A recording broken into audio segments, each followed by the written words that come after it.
Hi everyone, welcome to the video. Today's crypto project in focus is Neo, which according to its website is a community-driven and developer-friendly open network for the smart economy. Its corresponding crypto, Neo, currently sits at 20th on the list of cryptos based on circulating market cap. Now, before talking more about its price history and the project, a quick summary of what is in store for today's video. So I'll be looking at some of the historical price data, what is Neo and its use cases, some relevant news and partnerships, ways to store and purchase the crypto, two price analyses, we're focusing on one in particular, a general market update, in addition to something about Tezos baking or staking, which I'll touch on at the end of the video. Now this must be said, none of the opinions or information in this video is financial advice. I am not a financial advisor. This should only be for educational purposes. So looking at the price data, the current price is just over $20 per Neo. Here it's at a very good month and it's up 120% for the past 12 months. If we look at the historical prices, it's all-time high, $196 with an all-time low of 7 cents. Let's see what happens in the coming months. So back to the website, let's have a look at some of the key aspects of the project. There's this thing called DBFT, which stands for Delegated Byzantine Fault Tolerance. What BFT is in a nutshell, this is courtesy of Binance Academy. The BFT system is able to continue operating even if some of the nodes or the physical devices on the system malfunction or act maliciously. Now this is a very simplified definition. There's more information in this piece here, additional resources that I'll provide in the description. Back to the other aspects of the technology. So we've got that, or version 2.0, the Neo virtual machine, so a lightweight, cross-platform and scalable virtual machine. Scalability is constantly talked about amongst various projects. Smart contracts, so a cross-platform, multi-language supported smart contract system. Smart contracts which relate to Ethereum as well. The next one, Neo ID, a customizable, decentralized, self-sovereign identity protocol. A Neo FS, a distributed object storage solution for on-chain data applications. There's a voting mechanism. There's a dual token system, so that's Neo and Gas, just like Ethereum, which has Gas as well. And there's Oracle, enabling smart contracts to access external resources. Some key aspects of the technology underpinning the project. There is a timeline of Neo, and just for your reference as well, Neo was previously known as Ant Shares up until 2017, and more information here for Neo contributors, and there's a developers section there.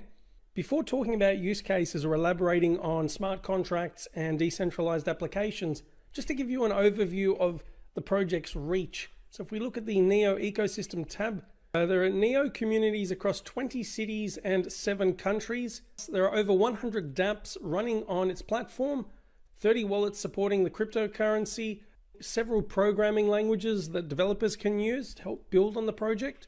Neo protocol, to give you an idea of how Neo is being utilized in different ways, if we have a look at the dApp platform, which will give you a list of the different projects here, or as an overview, this says 68 dApps despite the plus 100 listed previously, 192 smart contracts. Some of the featured dApps, there's Neo Line, which is an easy to use mobile gateway to the Neo smart economy, and NeoTube, a blockchain information query platform, Switch.io, it's a DEX built on Neo's blockchain.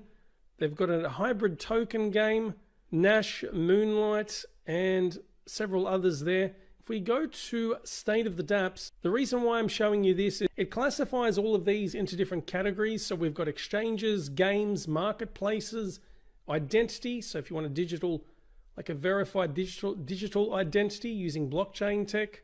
I just want to illustrate that relatively speaking, Neo is still a drop in the ocean in terms of dApps relative to Ethereum, which is still leading the pack compared to various blockchain platforms. There's a more extensive list of the different blockchain platforms that are building, whereby dApps are being built upon these on the State of the dApps homepage. But going back to the information for Ethereum, many more dApps, users, transactions, and volume in terms of US dollar value built on Ethereum relative to Neo, at least with the figures listed here. In spite of this, this could change considerably in the next year or two. Let's see what happens. Before covering news and partnerships, one more thing that comes to mind. is the NEO white paper. So for those who are new to the space or not familiar with these, the white paper is essentially the blueprint that underpins the technology or project, comprehensive detail about all of these different characteristics. There'll be a link to this and everything else I cover in the description. Now, plenty of news to cover in regards to NEO. As posted on its official blog last month, NEO launches interoperability protocol Poly Network with other founding members. Consisting of leading blockchain platforms such as NEO and Ontology, Poly Network aims to build the foundation for next-gen internet or NGI by enabling greater integration, cooperation and innovation. Poly Network is well positioned to become the pillar of NGI and the smart economy of tomorrow. The network's protocol provides these advantages as listed here. Support for heterogeneous and homogeneous chains, easily accessible and requiring only 1 to 2 additional smart contracts to support cross-chain transactions. It optimizes the scope of cross-chain transactions by enabling the transfer of not only assets but also arbitrary information. And on top of that, it operates in an eco-friendly fashion by neither issuing tokens nor smart contracts. Just highlighting some of the key aspects there.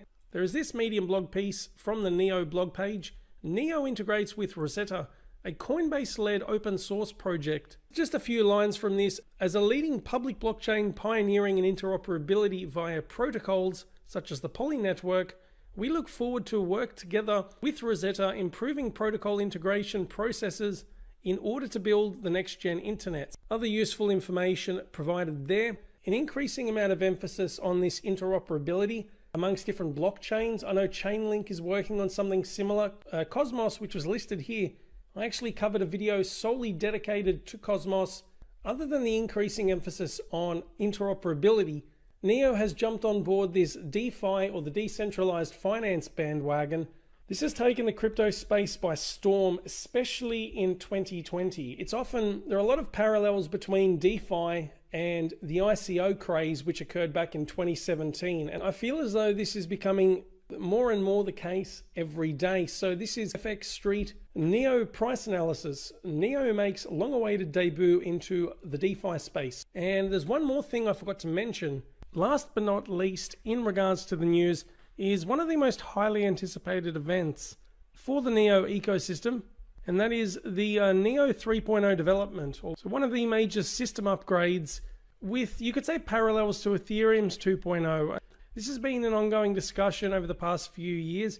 A source that is frequently cited is this Medium piece by Eric Zhang, one of the co-founders and the core developer at NEO. This roadmap of NEO 3.0 development. Now, even though this is from last year, much of this remains relevant, and it's a very good summary of what all of this entails. Just some of the key features in the meantime, in case you're wondering.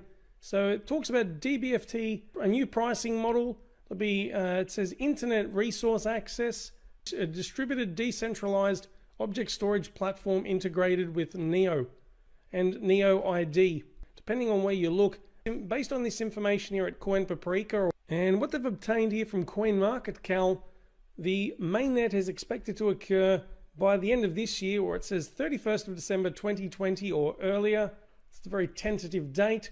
I mean, this was expected to occur in Q2 2020, but to be fair, the Ethereum 2.0 launch has experienced major delays, and that's a whole different topic for discussion. Just one more thing in regards to this is a recent update here. This is through crypto.com, titled Recap of Live AMA with John Wang, the Director, Ecosystem Growth of NEO on crypto.com. It's an interview with him, and this was back in July. The official Telegram, which talks about 3.0 or touches on it. One more thing before moving on. The reason why I've mentioned Ethereum quite a bit, it's because NEO is often referred to, or historically has been referred to, as the Chinese Ethereum. There are numerous sources that have used this title as well across various crypto news media platforms. It will be interesting to see how things pan out for both projects in the future. Now, moving on to ways you can store your NEO and how to purchase the crypto. We've got the first option here, which is Ledger. Now, this is focusing on hardware wallets. Just NEO Wallet in the meantime, but at least that's an option. The next hardware wallet that provides support for NEO is Kobo, which if we scroll down here and look at the supported list, well, we can see the NEO logo there. I haven't used this one before. It's probably not as common as the Ledger.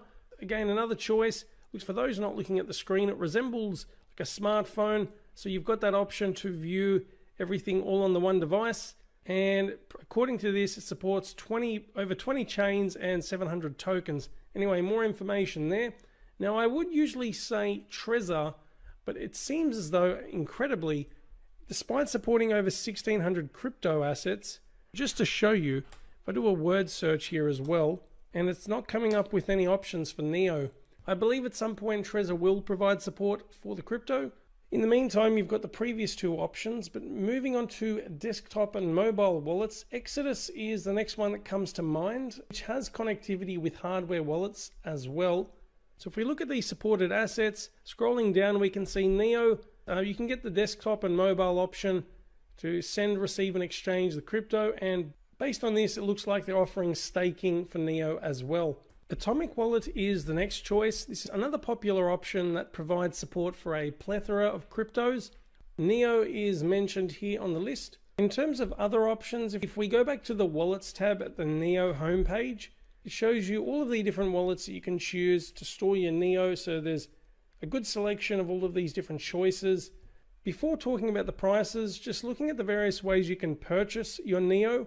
Most popular exchanges, we've got Coinbene, B-E-N-E, Binance, IXX, and several others there. The one I'm most familiar with is Binance. It's probably your best option, but again, not paid advertising. Please do your own research before deciding which one of these would work best for you. But now that's been said, let's jump over to my price analysis. Just a quick recap of the price data before talking about my price targets. Today's price, $21.60, with a circulating market cap of roughly $1.5 billion, circulating supply of 70.5 million, and a total supply of 100 million units. Now, what I've done, I've picked a figure between this and between the 70 and 100 million target, just a couple of sources in regards to inflation. A resource that I've used for various videos, so you've got the inflation tracker. And if we scroll down and look at Neo, now it says here 18%, but I think this is an outdated figure, and I'll show you why. If we look at the fine print, the 18% figure is as of 2019. But for 2020, it says 5%, and then 2021, 0%. I just want to click on the source titled Neo Inflation Schedule. Now, this is a couple of years old. It's a bit frustrating. I couldn't find anything over the past 6 to 12 months. Now, I could be wrong, and if you have come across something, please let me know, share it with everyone. Without spending too long talking about this, I'm just showing you why I got to this 90 million figure. Look, this could be tweaked. You could have something that's 80 or 85 million, but for consistency and for the purposes of this video, we're going to stick with the 90 million figure. Okay, so my first target is $100 per Neo. This would equate to a $9 billion circulating market cap at this above mentioned supply. I expect this to be achieved well before the circulating supply hits 90 million. So if we were to revise this supply to 75 million, that means this price target would need 7.5 billion in circulating market cap. Again, specifically for the first one. Assuming that this happens fairly soon, which I believe we could attain this just purely in the next bull run with a lot of hype. I'm talking about a market-wide bull run that we experienced towards the end of 2017 and early 2018. Improved technology will also help propel this price, but I'll talk more about it throughout this price analysis. The next price target of $300 per Neo, well, that would be 27 billion in circulating market cap for this supply here. Uncharted waters, considering the all-time high is about 2/3 of this. Bearing in mind this was about 3 years ago. Globally, we have a lot more awareness of cryptocurrencies, and there's a huge market to tap into. To get to this $300 figure, Neo would need to form new partnerships, increase its reach, especially with purchasing the crypto on more exchanges, on top of having more wallets that can support Neo storage. I mean, these are just some measures that could be taken to help reach this figure.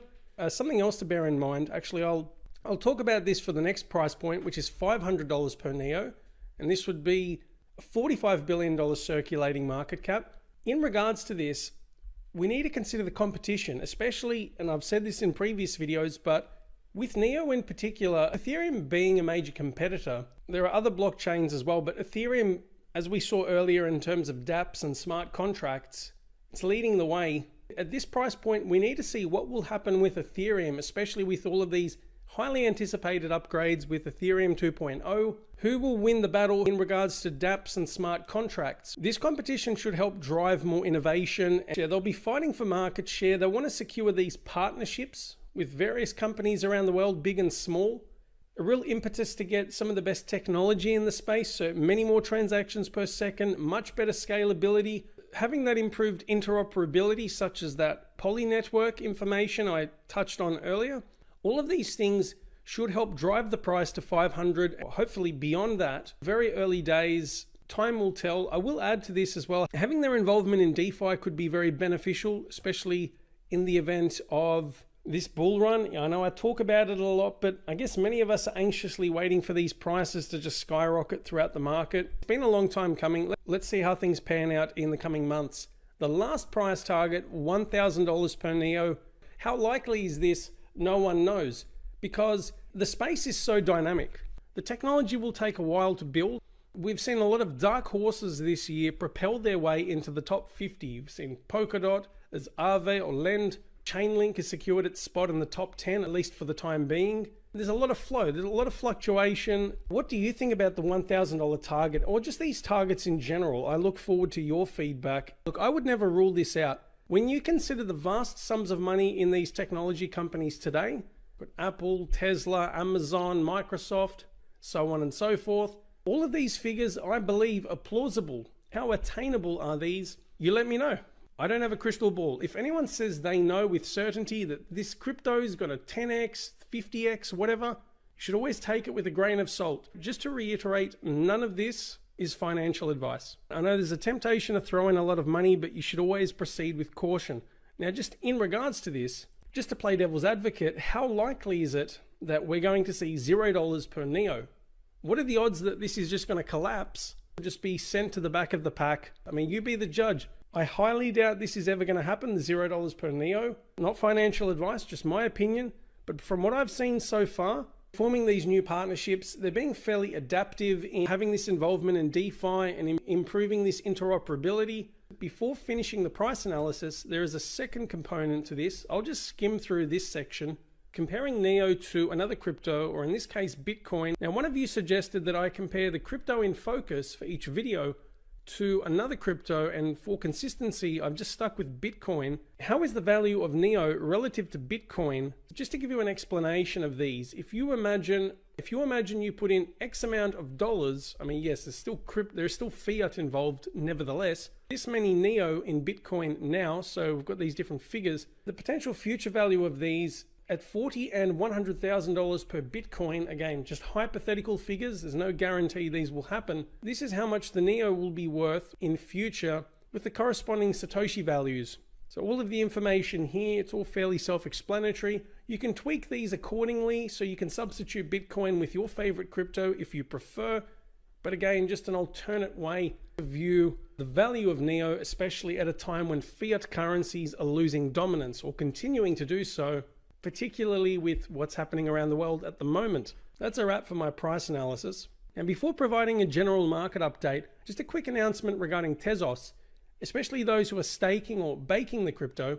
If you're using Ledger Live, something I've noticed, again, this is just from my personal experience, the company that I was using to stake Tezos all of a sudden just stopped the process, and I had to reapply for that, or just go into Ledger Live, start baking the crypto again. Now, what I've done, just for those not looking at the screen, there is My Tezos Baker. If you want to find a delegator, if you want to delegate your Tezos or assign it for staking, the site I recommend checking out is mytezosbaker.com, and it gives you the full list of all of the different validators. It gives you the full list of bakers that allow you to run your Tezos on the blockchain, and you get rewarded free crypto in return just to help secure the network. Just a quick announcement to ensure that your crypto is still being staked, just in case it has automatically stopped the process and you're not getting any free crypto anymore. Crypto market update here.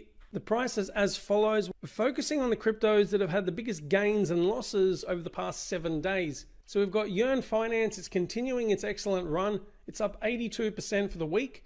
IOST, 75% gains. DFI Money, 63% up. It's at a really good 24-hour period. UMA or UMA, I'll just call it UMA, 57%. Binance Coin having a very impressive 24-hour period. It's up nearly 54% for the past 7 days. Loopring 50%, Celsius 47%, Aave or Lend and Flexicoin up roughly 44% as well for the past 7 days, and several others there. Jumping over to the biggest losers over the past 7 days, Hyperion is down 52% for the week, by far and large experiencing the biggest losses over the past 7 days. Thorcoin 8.5%, EOS down about 3.6%, but as we can see, generally speaking, the market is looking very buoyant. Plenty of cryptos with double-digit gains. Some of the top cryptos: Bitcoin $10,441 per BTC, Ethereum at $384, XRP just below 25 cents, Chainlink $12.69, and as we saw earlier, Binance Coin up considerably, it's nearly $30 per BNB. Polkadot with some good gains as well. That's a wrap for the video. What are your thoughts about the NEO anticipated upgrades, all of the news and partnerships that we saw earlier in the video? If you like this video, give it a thumbs up, subscribe if you want to stay up to date with my latest content. If you have something to say, feel free to leave your feedback in the comments section. I hope you're all having a wonderful morning, afternoon or evening, wherever you are, and take it easy. See ya.